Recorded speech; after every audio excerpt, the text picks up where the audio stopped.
تو ڈاکٹر ذاکر نائک جو ہے اہل حق علماء میں سے ہیں، اہل سنت والجماعت میں سے ہیں. ہم ان سے ملے ہیں، میں کیا بڑے بڑے علماء ان سے ملے ہیں. جو ان سے ملتا ہے ان کی تعریفیں کرتا ہے کہ اللہ نے ان کو بہت تواضع دی ہے.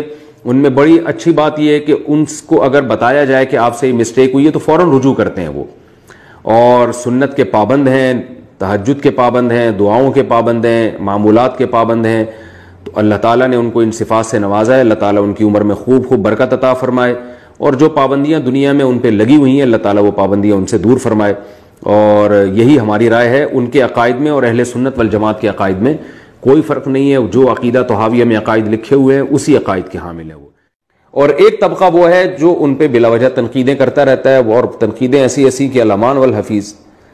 تو اعتدال کی بات یہی ہے جو حضرت مفتی تقی عثمانی صاحب جیسے بڑے علماء کی رائے ہے، اور بھی دیگر بڑے علماء کی رائے ہے کہ بھئی وہ اپنی فیلڈ کے ماہر ہیں.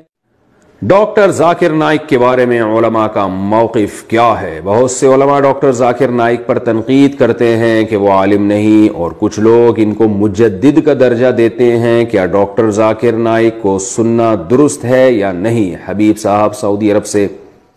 تو ڈاکٹر ذاکر نائک جو ہے اہل حق علماء میں سے ہیں، اہل سنت والجماعت میں سے ہیں. ہم ان سے ملے ہیں. میں کیا بڑے بڑے علماء یہی بتاتے ہیں کہ ڈاکٹر ذاکر نائک کی جو فیلڈ ہے وہ ہے ادیان عالم، ان میں تقابل. بہت سارے دین مذاہب کے بارے میں ان کو بہت زبردست معلومات ہیں، اور بے پناہ غیر معمولی حافظہ ہے. تو اس حافظے کی بیس پہ وہ فی البدیہی جواب دیتے ہیں. اس میں ان کی بہت تیاری ہے.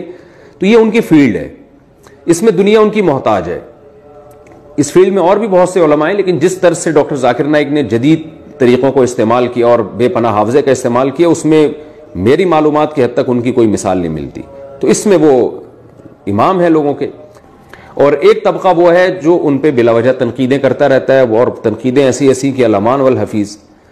تو اعتدال کی بات یہی ہے جو حضرت مفتی تقی عثمانی صاحب جیسے بڑے علماء کی رائے ہے، اور بھی دیگر بڑے علماء کی رائے ہے کہ بھئی وہ اپنی فیلڈ کے ماہر ہیں. بڑے بڑے علماء ان سے ملے ہیں. جو ان سے ملتا ہے ان کی تعریفیں کرتا ہے کہ اللہ نے ان کو بہت تواضع دی ہے. ان میں بڑی اچھی بات یہ ہے کہ ان کو اگر بتایا جائے کہ آپ سے یہ مسٹیک ہوئی ہے تو فوراً رجوع کرتے ہیں وہ، اور سنت کے پابند ہیں، تہجد کے پابند ہیں، دعاؤں کے پابند ہیں، معمولات کے پابند ہیں.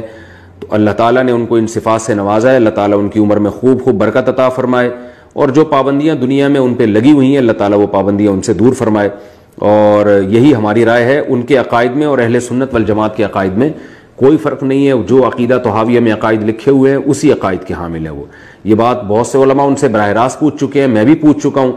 تو وہ یہی بتاتے ہیں کہ کوئی ان کے وہ حنفیہ، شافعیہ، مالکیہ، حنبلیہ، ان چاروں مکاتب فکر کو اہل سنت والجماعت میں داخل سمجھتے ہیں.